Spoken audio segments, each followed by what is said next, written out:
Hey everyone, it is the 10th of July 2018, and just getting a quick overview of the garden here, and I realized I haven't done an update in a while. So instead of going video by video, one for each plant, I figure let's just get a good overlook at how everything is doing at once so you can get a good idea. And we're going to go down to ground level, take a look at everything. It's a very warm, bright, sunny day, so let's do this. We're going to start at the same end as before. Now, things have moved around since last time, but for the most part, everything is kind of sort of in the same spot. But remember the Thai hots that we had? How they were just putting out some buds? Well, those are all peppers formed, as are those. Got a bunch on this one, too. This one got a little bit further behind, but that's okay. It's catching up.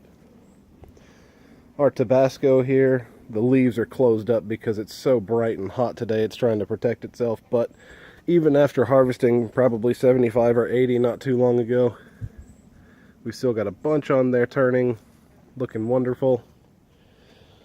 Let's go down to our yellow bells. This one's leaning a bit because of the weight that was on it, and a good rain came through not too long ago and pulled it down, but I've got it staked up. It's not going to go anywhere. It's just going to recover with a bit of a lean to it, but that's okay. It's not going to hurt anything. As we see, it's got pods on it. One there, one down here, a couple more on the back over here, and a couple more up top. This one over here, I didn't actually see one on it when I was looking, but there's a flower that's getting ready to produce, hopefully. To our right, the Trinidad Moruga scorpions. Much taller. They haven't filled out greatly, but that's because they started to produce quickly. As we see, we've got a bright red one on there. Just recently did the video on that, so luckily I don't have to do another one of those. The two Thai hots that I put in buckets are significantly larger than the ones in the grow bags. And this one was the first one to produce, and we finally have a red one coming in down there. So expect a video on that soon. This one's made it slightly taller, slightly less productive, but all in all, still quite healthy. The overwintered Tabascos. Not much needs to be said that can't be said by this view right here. Still looking great. Alright, let's move over here. Scotch bonnets have grown up nicely and are producing heavily. Some of them are smaller than I expected, but that's okay. We'll get plenty of flavor out of them anyway. These are the ones, like I said, were super popular in Caribbean dishes, so I can't wait to try a few recipes out with those. Skip down here. Pardon the glisten on them, but these were freshly watered. Obviously, these are the Golden Cayenne. We've already done a video on these, so I don't need to go into too much detail, but they're still producing. Still got some yellow on the plant. More coming out. The one that I was really looking forward to, the Bolivian Rainbow, is finally showing its true colors. It's no longer just that pretty purple. It's now putting all the colors that it's supposed to out, and it is not letting down at all. I'm so happy that I grew this. I plan on taking this one inside over the winter and just letting it bush out as much as I can next year and make an even bigger plant. Scoot back through here. Actually, wow, look at this thing. It's so tall, I just have to keep pushing it out of my way. This is one of two 7-pot yellows. In my previous video, I mentioned that these were not producing flowers. Unfortunately, none of my 7-pot yellows have produced a single flower. That one and that one have both just sort of put out a lot of leaves, looked big and healthy, and that's it. Now we also have to include the one up front that's sitting in soil. That one also hasn't produced any flowers, and that is letting me rule out soil issues. Skipping ahead here. This is the Peach Ghost. It's not super tall. It is very productive. I moved it inside because I wanted to isolate some of the flowers, but the flowers stopped producing pollen, so I moved it back outside so I can get some warmth, and I will try another method of isolation. As you see, the little pink band there, it's a straw. all of these flowers were closed when I moved them inside, which meant that if they were to be pollinated, they were to be pollinated from the flower itself and not from a bee and another one. I'm trying to get pure seeds because I really like the way these turned out. Look at that color. It's wonderful. It's beautiful. And this one too. It's even lighter than the last one. A video will be coming up on these soon. This, I'm not 100% certain what this is. I'm about 99% certain it's a chinense. Almost 100% at this point because I think I see multiple buds coming out up here. I do. So it's a chinense, so it could be a ghost. It could be the one that was a ghost that crossed with something that made it not hot. We're going to find out. I'm not going to top it. I'm just going to let it grow as is. I'm actually going to pull off these completely dead leaves down there. They're doing nothing. We are fairly certain at this point that this is indeed a Numex Twilight. Some of the newer ones are not as long as the others, so they've got the more stubby look to them. That's more indicative that it's a Numex. Very pretty. It's not the purple flash I thought it was going to be, but you know, that's okay. We can get purple flash another year. The bonsai. You've seen enough on this. It's filled out greatly. It's got one more pod that has started to form on it, and I've gotten most of the aphids off of it, so hopefully the rest of these flowers will turn into something and it'll be a pretty decorative plant that I can move back inside at some point, so we'll see. This is the little, this is the bishop's crown that could. Funny story about this one. From the last video, it was sitting on the railing behind me. Well, apparently some rain came through with a lot of wind and knocked it off the rail, and I honestly didn't even notice that it was gone because this is not one of my super hots, so I paid a little less attention to it. I was generally keeping it in here for seeds, but knocked it off the rail and it fell straight down there and survived, and it's still here and it's still doing okay. So it's going to recover fully. I just had to water it because it was very dry, and it's already perking back up, looking good. So these very light colored pods should start turning red within the next couple of weeks, most likely. Yeah, it's not as happy as it's been in the past, but this is the hydroponic Peter Pepper. It's still producing great. It just doesn't want to keep its leaves up. It looks tired a lot, but it's okay. The pepper still tastes good. I'm gonna pull a whole bunch of these off and start slicing up a few that I have in different colors and make a nice jar of pickled pepper slices to put on salads and sandwiches and stuff along those lines, and hopefully it'll turn out okay. These have a great flavor to them. I really do suggest someone grow these if you haven't tried them yet. The first casualty of rain, as it were. Big rainfall came through here, and with the position that these are right under that, the water just poured over the side of it, came straight down, and as you see, stripped all the dirt off the top of these a couple days ago. And they're sweet bananas. They're mainly here for seeds this year. I'm leaving them open pollinated because I kind of want to mix them with something. Sweet bananas are kind of boring to me, and you can get them anywhere at any time. So if I save the seeds from these and I get a neat cross, then cool, we'll keep them. If not, no big loss. They were given to me. My dad bought 4 of them and didn't want 4 of them, so he gave me 2.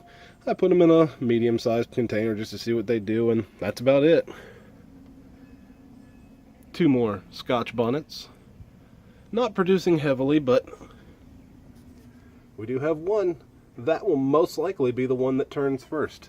Of all the Scotches that I have, I think that one came out first. Alright, gonna move over to the other side here. So, as you can tell, things have grown a little. They're a little bit taller than they were before, a little bit bushier. The tomatoes over here, a couple of them are still getting hit with blossom and rot. I am adding CalMag, I am watering more regularly, but we have red ones on the vine and one turning right there in front of us. So, good news there. This pineapple, ahi pineapple, has started to grow more and produce a little bit less. I'm not sure what's causing that.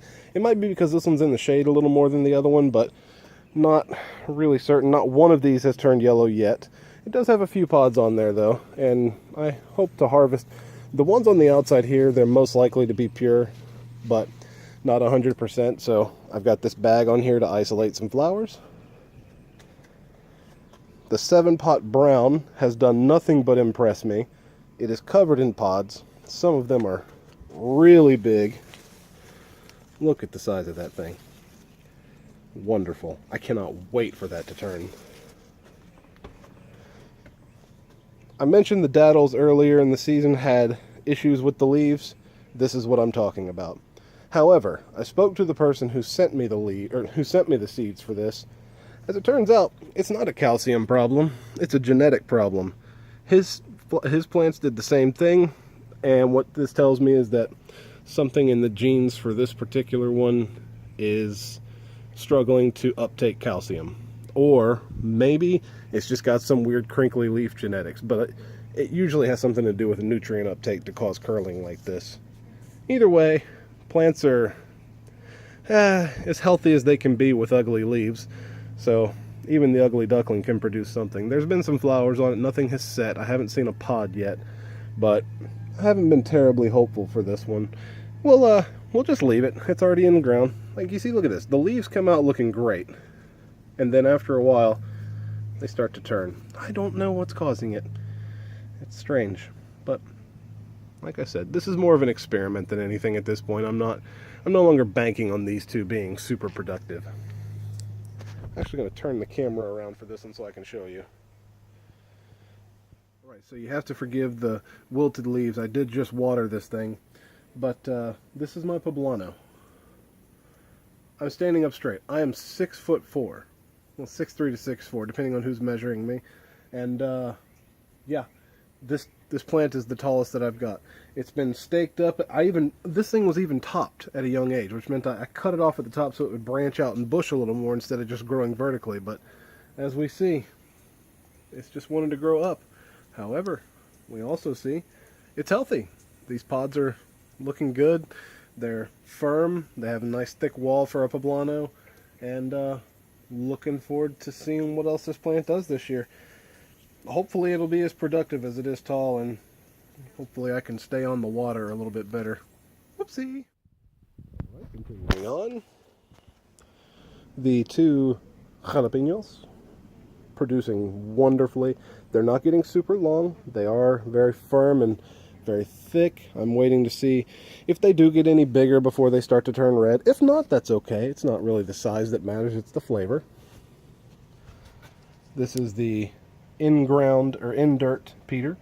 As you see, that branch down there got weighed down heavily by rain, and I didn't string it up in time, so the leaves down there have already turned upright, and it's just going to start growing like that, and it'll be totally fine. It's still attached.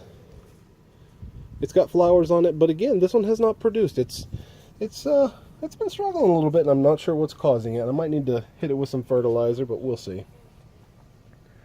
You've seen it in a previous video. This is my wonderful Buchalokia that is over a year old, year and a half old probably, and not much needs to be said.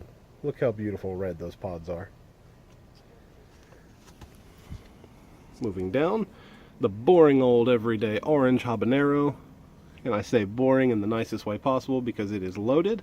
They're looking great, and I can't wait for these to start turning because these made one of my favorite hot sauces that I did last year. I just wish I had been able to make more of it. This peach ghost is taller and bushier than the other, loaded with good looking pods, but because of its size, it has not produced any that have turned yet. It got a little bit behind because it was spending a lot of time growing. However, these pods are very much like a scorpion. They have stingers on them, almost all of them. I bumped my camera. So yeah, these have stingers on them. They are gnarly, messed up looking pods. That is exactly what I was looking for. So either this one or the other one, they're both going to be great phenotypes to save seeds from. This is the chocolate Butla, the one that's supposed to be hotter than the Reaper, but it's producing pods that aren't exactly what I was expecting, so it may have mixed with something. I guess we'll see. These are a little bit smaller than I was expecting. I was expecting a couple inches long. This is the Reaper itself. Very tall, very full, super healthy. These planters that I got the idea from albopepper.com have done nothing to disappoint me. They're looking wonderful. Right down there is the first Reaper pod that I noticed, and there's another one back there somewhere. It's kind of hidden. Oh, I can sort of see it through there. Maybe not. I don't know. But that's just the first and second of many, so looking forward to seeing what this produces. The patio tomatoes are coming in nicely as well. Oddly enough, no rot on these, even though these are bigger tomatoes. None turn red yet, but give it time. We all recognize the ahi pineapple, anyone who watches my videos at least. This plant is producing well. Despite the fact that I gave it some nitrogen, it still wanted to stay a little bit yellow. It might be sun bleached a little bit, but who knows? It's healthy, it's producing. I'm going to keep it watered and keep it alive. It seems like it's going to be good to go, and I'm probably going to overwinter this one for next year, unless that one starts to produce a little bit better. The red habanero loves our environment. They put out tons of pods. This one got a little bit of a late start, but it's producing great. Just waiting for a couple of them to start to turn, and then a video will come out on those. And the last but not least, the chocolate habanero. I know 100% that this one is the chocolate variety because that pod right there is starting to turn brown. As is that one. It's hard to tell, but there's a little bit of a brown shade coming at the top. Good news. So I believe that covers everything in the backyard. Let me just give it a once over to make sure. Yeah, that should just about cover it. Shows you that everything's growing up and over the edges now, or up and over the railing. And this is so big and bushy, you can't even see the others on the. You can't even see the buckets down there hardly. Nikolai loves to walk through here, nice and shaded on a warm day like this. He's out and about today. I thought I'd maybe see him for the video, but he disappeared. Alright, let's head toward the front and see what we got out there. Looking at the Bolivian rainbow that was struggling really hard indoors. Moved it outside. It is producing fantastically, and they are already starting to turn. Don't know that I'll be able to save this one, but if it grows nice and thick down there at the trunk, I might turn it into a bonsai for next year. So my habanero will have a friend in the windowsill. And a quick jump over to the other side of the porch here. We've got the Numax Twilights. This is why I'm fairly certain that's what they are. As you see, these aren't nearly as tall and long as the others. They're more stubby, which is kind of what the Numax is supposed to look like. Very, very pretty. I'm quite impressed with how this ended up turning out. I didn't think it was going to do much, and then it started to branch out a little bit more and stayed very, very condensed. You can't even see the stems unless you move everything out of the way. Really attractive plant. This one over here, this one's still putting out the longer pods instead of the more stubby ones, but quite beautiful nonetheless.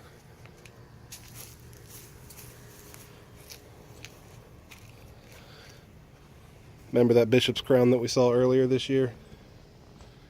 Look how tall that bad boy is now. It is up there and loaded with pods. Loaded with them. Very pretty. Got one or two in there that look like they're trying to turn, so may have a video coming on this pretty soon. It's a video that I'm not dreading because those are sweet. This is the orange bell. It's just now starting to produce. I don't think it has a large... No, I take it back. It has one pod down there that's looking pretty okay. Right down in there. I think it's either... Yeah, it's been hit by a bug of some kind. That's unfortunate. I'll probably end up pulling that off. No need to leave it on there. Speaking of bugs, this one was shredded at the beginning of the season. I could barely get it above the second rung here. And now, as you see, it's over the top and starting to finally produce. I was beginning to think maybe I had one that was just not going to do anything. the Reaper. Looking a little bit yellow. Probably need to fertilize. The soil hasn't had a lot done to it, but I just touched this flower and come on, focus. Well, that's all pollen right there. So flowers are healthy, except for that one. That one's dead. And hopefully we'll start to set pods soon. Reapers are slow. They're super duper hot. They're hybrids, so we'll see what happens. The unfortunate yellow 7-pot that has also put out 0 flowers, ergo 0 buds. Not sure what to do with it, but there's no harm in just leaving it there, aside from the fact that it's sort of blocking the sun out from this guy down here. These are my 2 last-minute Scotch bonnets that I threw down there. They have been drowned out a little bit, and that's kind of what I expected, but if we can zoom in, there is a pod. That might be all we need. So that's just about going to do it for our July update. I have moved back inside to where it's cool. I'm just sort of keeping an eye out every so often for when Nicky decides he's getting too hot, and hope you enjoyed. I'll try and do updates more often. Well, I'll try and maybe do once a month to see how things are going. If there's anything special that comes up, you know I'll keep you posted.